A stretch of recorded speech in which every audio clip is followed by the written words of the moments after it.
Christina skates Cleveland யூனிவர்சிட்டியில் genealogy student. அவங்க ஒரு ப்ராஜெக்ட் விஷயமா சிமெண்ட்ரி ரெக்கார்ட்ஸை பார்த்துட்டு இருக்காங்க. அப்போ 82,483ங்கிற லைன்ல நேமுக்கு பதிலாக ஒயிட் ஃபீமேல் போன்ஸ்னு என்டர் ஆயிருக்கிறத கவனிக்கிறாங்க. கிறிஸ்டினாக்கு ஏதோ சரியா படலை. உடனே சிமெண்ட்ரிக்கு கால் பண்ணி இந்த பொண்ணோட டீட்டெயில்ஸை பற்றி கேட்குறாங்க. ஆனால் சிமெண்ட்ரியில் இந்த பொண்ணை பற்றி எந்த டீட்டெயில்ஸும் எங்ககிட்ட இல்லைன்னு ரிமென்ஸை யாரும் கலெக்ட் பண்ணாதால தான் இங்கே அடக்கம் பண்ணதா சொல்கிறாங்க.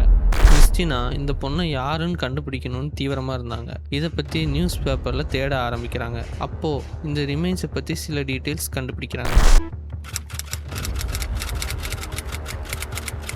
2 பசங்க ராக்கி ரிவர் பேங்க்கில் ட்ரெக்கிங் வந்திருக்காங்க. மணலில் வெள்ளையோ ஏதோ இருக்கிறத பார்க்குறாங்க. அதை உத்து பார்த்த உடனே தெரியுது அது ஒரு மனித எலும்புன்னு. உடனே அதை அவங்க அப்பா அம்மாவுக்கு இன்ஃபார்ம் பண்ணுறாங்க. அவங்க பேரண்ட்ஸ் போலீஸ்க்கு இன்ஃபார்ம் பண்ணுறாங்க. கிறிஸ்டினா நியூஸ் பேப்பரில் இதை பற்றி தெரிஞ்சுக்கிறாங்க. மேலும் இதை பற்றி தெரிஞ்சுக்க முயற்சி எடுக்க ஆரம்பிக்கிறாங்க. முதல்ல குயனாகா கவுண்டி மெடிக்கல் ஆஃபீஸ்க்கு கால் பண்ணி ரெக்கார்ட்ஸ் கேட்குறாங்க. அவங்கக்கிட்ட எதுவும் இல்லை. பொதுவாகவே இந்த மாதிரி ரெக்கார்ட்ஸ் எல்லாம் ஒரு நார்மல் சிட்டிசனுக்கு தர மாட்டாங்க.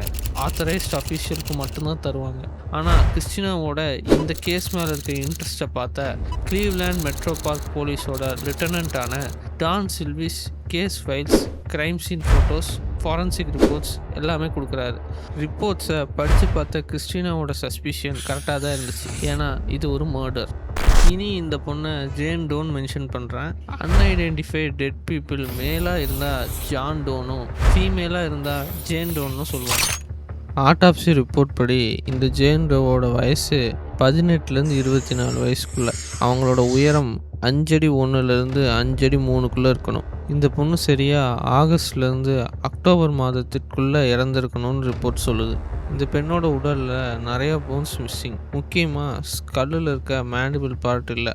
காஸ் ஆஃப் டெத் வந்து கன்ஷாட் டு த ஹெட். மொத்தம் 6 பற்கள் கிடச்சிருக்கு. 2, 3, 5, 14, 15 மற்றும் முளைக்காத 16வது பல். இதை வச்சு தான் அந்த பொண்ணோட வயசு 18லேருந்து 24க்குள்ளே இருக்கும்னு கணிச்சிருக்காங்க. போலீஸ் அந்த ரிமைன்ஸோட டீட்டெயில்ஸை மிஸ்ஸிங் கேஸஸோட கம்பேர் பண்ணி பார்க்குறாங்க.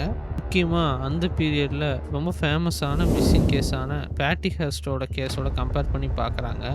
ஆனால் டென்டல் ரெக்கார்ட்ஸ் மேட்ச் ஆகாததால் ட்ராப் பண்ணிடுறாங்க.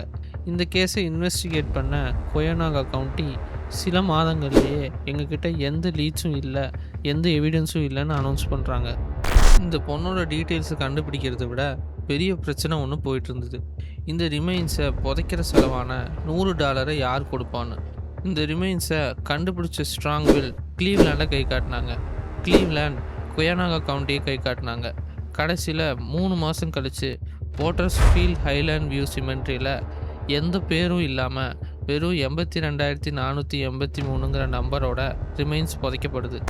கிறிஸ்டினாவால் இதுக்கு மேலே சோலோவாக இன்வெஸ்டிகேஷன் பண்ண முடியல.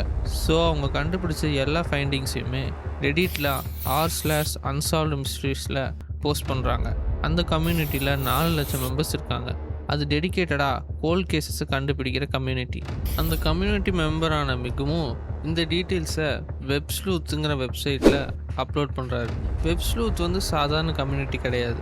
1 லட்சம் members, 12 million post, 20 unidentified bodies யாருன்னு கண்டுபிடிச்ச ட்ராக் ரெக்கார்டு இருக்குது. ஸோ கிறிஸ்டினா தனியாக செய்ய முடியாததை இந்த கம்யூனிட்டி செய்ய ஆரம்பிக்கிறாங்க. கார்ல் கோப்பல்மன் இந்த கேஸில் என்டர் ஆகுறாரு. கார்ல் சும்மா ஹாபிக்காக இந்த கேஸை சர்ச் பண்ணுற ஆள் கிடையாது. அவருக்கு உண்மையாகவே இதில் ஸ்கில்ஸ் இருந்தது. அவர் அன்ஐடென்டிஃபைட் பாடிஸோட ஸ்கல் ஃபோட்டோஸை வச்சு ஃபேஷியல் ரீகன்ஸ்ட்ரக்ஷன் செய்யக்கூடிய அளவுக்கு டேலண்டடான ஆர்டிஸ்ட். கார்ல் ஸ்கல் ஃபோட்டோஸை கலெக்ட் பண்ணுறாரு.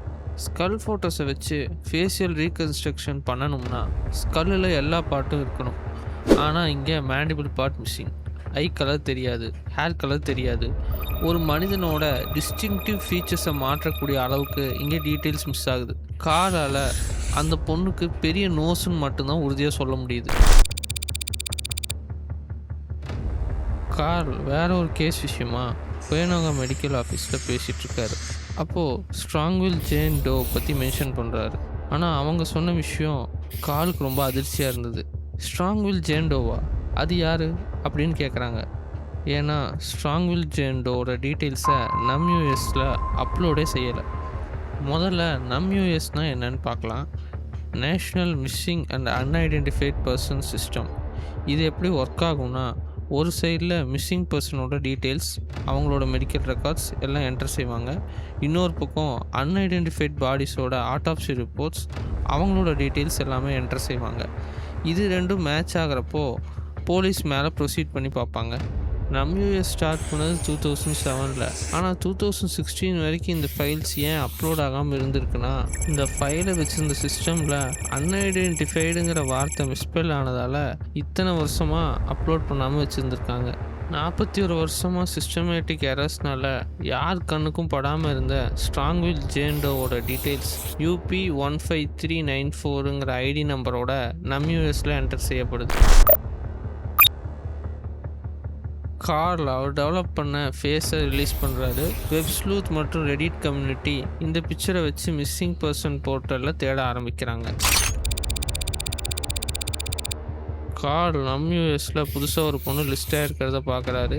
ஏஜ் மேட்ச் ஆகிருக்கு, லொக்கேஷன் கரெக்டாக இருக்குது, டைம் ஃப்ரேமும் மேட்ச் ஆகிருக்கு. அவங்க ஹைட் மட்டும் கொஞ்சம் டிஃப்ரெண்ட்டாக இருக்குது. அந்த பொண்ணோட பேர் லிண்டா மேரி பகோனோ. கார்ல் குயனோகா மெடிக்கல் ஆஃபீஸில் ஆஞ்ச் ஃபிஷர் கூட பேசுகிறாரு. அவங்க ஆல்ரெடி இந்த லிஸ்டிங்கை பார்த்துட்டாங்கன்னும், ஸ்ட்ராங்வில் ஜேண்டோவோட ரிமைன்ஸ் மாதிரியே லிண்டாவும் அதிகமான டென்டல் ஒர்க்ஸ் பண்ணியிருக்காங்கன்னும், லிண்டாவோட டென்டல் எக்ஸ்ரேஸை கடைசி ஸ்ட்ராங்வில் ஜேண்டோட ரிமைன்ஸோட கிராஸ் செக் பண்ணுறதா இன்ஃபார்ம் பண்ணுறாங்க.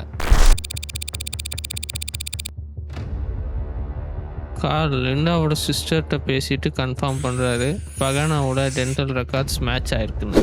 டென்டல் ரெக்கார்ட்ஸ் மட்டும் வச்சு 100% கன்ஃபார்ம் செய்ய முடியாது, டிஎன்ஏ டெஸ்ட் செய்யறதும் அவசியம். இதில் ப்ராப்ளம் என்னென்னா, 40 வருஷம் முன்னாடி புதைச்ச எலும்புகளை தோண்டி எடுக்கணும். இந்த எலும்புகளை புதைச்ச பாட்டர்ஃபீல்ட் ரோடு அன்மார்க்டு கிரேவ், அதாவது ஹெட்ஸ்டோன் இருக்காது, குத்து மதிப்பாக தான் தேடணும். அப்போ தான் யூனிவர்சிட்டி ஆஃப் ஆக்ரான் உள்ளே வராங்க. அவங்க மேக்னெட்டிக் சர்வே பண்ணி எக்ஸாக்டான லொக்கேஷனை பின் பாயிண்ட் பண்ணுறாங்க. கிடச்ச ரிமைன்ஸை டிஎன்ஏ அனாலிசிஸ்க்கு சென்ட் பண்ணுறாங்க. இந்த விஷயம் போயிட்டுருக்கப்போ நமக்கு ஒரு கொஸ்டின் இருக்கும், லிண்டா மேரி பகோனோ யார், அவங்க டெட் பாடி எப்படி இங்கே வந்துச்சு? அதை பற்றி தெரிஞ்சுக்க நம்ம 1974க்கு போனோம். லிண்டா மேரி பகோனோ ஒரு 17 வயசு ஸ்கூல் ஸ்டூடெண்ட். அவங்க ஃபேமிலியில் அவங்க 3வது குழந்தை. அவங்களுக்கு முன்னாடி ஒரு பிரதர் இருக்கார், அதுக்கப்புறம் ஒரு சிஸ்டர் இருக்காங்க. லிண்டா படிச்சுக்கிட்டு பார்ட் டைமில் ஒரு ரெஸ்டாரண்ட்டில் ஒர்க் பண்ணிகிட்ருக்காங்க. ரீசெண்டாக தான் அவங்க சேர்த்து வச்ச பணத்தில் மஸ்டாங் கார் வாங்கியிருக்காங்க. ஆகஸ்ட் 31, 1974 அவங்க பாய் ஃப்ரெண்ட் ஸ்டீவ் வில்சனோட Crosby Stills Nash and Young கான்சர்ட்டுக்கு போயிருக்காங்க. அந்த கான்சர்ட் அந்த வருஷத்தோட மிகப்பெரிய கான்சர்ட். 80,000 பேர் அட்டன் பண்ணுறாங்க. 26 சாங் ப்ளே பண்ணியிருக்காங்க. அதனால் கான்சர்ட் செப்டம்பர் 1, 1974 மிட்நைட் 1 மணிக்கு தான் முடிஞ்சிருக்கும். லிண்டா கான்சர்ட் முடிஞ்சதும் அவங்க பாய் ஃப்ரெண்டை ட்ராப் பண்ணிவிட்டு வீட்டுக்கு ஏர்லி மார்னிங் போல் தான் வந்திருக்காங்க. வந்த உடனேயே ஸ்டெப்ஃபாதர் பிரையனோட பயங்கர சண்டை அதிகமாகி பிரையன் லிண்டா வீட்டை விட்டு வெளியே அனுப்பிடுறாரு. பிரையன் பற்றி சொல்லணுன்னா அவர் ரொம்ப ஸ்ட்ரிக்டான ஸ்டெப்ஃபாதர். லிண்டா அம்மா கூட டைவர்ஸ் ஆகி பிரையன் தனியாக தான் வாழ்ந்துட்டு வந்திருக்காரு. லிண்டா ஜாப் போய் இண்டிபெண்ட்டாக இருக்கிறது அவருக்கு சுத்தமாக பிடிக்கல. லிண்டா வீட்டை விட்டு வெளியே அனுப்பினோன்னே அவங்க அம்மாவை பார்க்க போயிட்டு தான் பிரையன் சொல்லியிருக்காரு. இதுதான் ரிப்போர்ட் படி லிண்டாவை கடைசியாக பார்த்தது. இதுக்கப்புறம் அவங்க மிஸ்ஸிங். பிரையனோட ஸ்டேட்மெண்ட் என்னென்னா, லிண்டா எந்த க்ளோத்ஸும் எடுத்துக்கல, எந்த பணத்தையும் எடுத்துக்கல, அவங்க வாங்கின காரை கூட அவங்க எடுத்துக்கல, நடந்தே தான் அவங்க அம்மாவை பார்க்க போயிட்டு தான் சொல்லியிருக்காரு. செப்டம்பர் 2, 1974 லிண்டாவை வீட்டிலேருந்து ஓடி போனதாக கேஸை போலீஸ் ரெஜிஸ்டர் பண்ணுறாங்க. அதுக்கப்புறம் போலீஸ் இந்த கேஸை ஃபர்தராக மூவ் பண்ணவே இல்லை. ஒரு சின்ன இன்வெஸ்டிகேஷன் கூட பண்ணல. மாதங்கள் ஓடுது. February 1975 லிண்டாவோட வீட்டிலேருந்து 30 மைல் தள்ளி ஸ்ட்ராங்வில்லில் போன்ஸை கண்டுபிடிக்கிறாங்க. அப்போது அதை டிவியில் பார்த்துக்கிட்டு இருந்த லிண்டாவோட பிரதர் மைக் பகானோ போலீஸுக்கு கால் பண்ணி அந்த ரிமைன்ஸ் என்னோட சிஸ்டருடைய தான் விசாரிக்கிறாரு. ஆனால் காரை அட்டன் பண்ண ஃபீமேல் ஆஃபீஸர் ஹைட் மிஸ்மேட்சாக இருக்குது, ஏஜ் மேட்ச் ஆகலைன்னு சொல்லி ரிஜெக்ட் பண்ணிடுறாங்க. டிஎன்ஏ டெஸ்ட் ரிப்போர்ட்ஸ் வருது. ஸ்ட்ராங்வில் ஜேண்டோ தான் லிண்டா மேரி பகானோன்னு கன்ஃபார்ம் ஆகுது. 1975 டென்டல் ரெக்கார்ட்ஸ் செக் பண்ணியிருந்தாலே மேட்ச் ஆகிருக்கும். ஆனால் இவங்க பண்ண ஒரு மிஸ்டேக், ஒரு குடும்பத்துக்கு அவங்க பொண்ணு கிடைக்க 40 வருஷம் ஆயிருக்கு. லிண்டாவோட ரிமைன்ஸ் ஆக்ரவுண்டில் இருக்க ஹோலி கிராஸ் சிமெண்ட்ரியில் அவங்க அம்மாவோட கல்லறைக்கு பக்கத்திலேயே புதைக்கிறாங்க. ஆனால் இந்த முறை வெறும் நம்பர் இல்லாமல் லிண்டா மேரி பகானோங்கிற பேரோட. ஆனால் இந்த கேஸ் இன்னும் முடிவுக்கு வரல. லிண்டாவை யார் கொலை செஞ்சாங்கிறது இன்னும் தெரியலையே. அதுக்கு 2 சஸ்பெக்ட்ஸ் இருக்காங்க. முதல்ல பிரையன். அவர் தான் கொலை செய்ய அதிகமான வாய்ப்பு இருக்கு. ஏன்னா அவர் தான் லிண்டாவை கடைசியாக பார்த்துருக்காரு. அந்த டைமில் போலீஸ் கூட பிரையனை பர்சன் ஆஃப் இன்ட்ரெஸ்ட்டாக வச்சுருந்துருக்காங்க. ஆனால் எந்த எவிடன்ஸும் இல்லாததால் அவரை அரெஸ்ட் பண்ணி எந்த ஸ்டேட்மெண்ட்டும் வாங்க முடியல.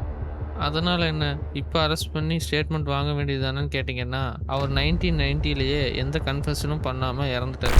அடுத்த சஸ்பெக்ட் லிண்டாவோட பாய் ஃப்ரெண்ட் ஸ்டீவ் வில்சன். லிண்டா வீட்டிலேருந்து வெளியே வந்த பிறகு ஸ்டீவை கான்டாக்ட் பண்ணியிருக்க அதிக வாய்ப்பு இருக்குது. அதை பற்றி இப்போ அவர்கிட்ட பேசலாம்னு நினச்சா அவர் மிஸ்ஸிங். போலீஸ் இப்போ அவரை தேடிட்டு இருக்கு. ஆக மொத்தத்தில் 2026லேயும் இந்த கேஸ் ஓப்பனாக தான் இருக்குது.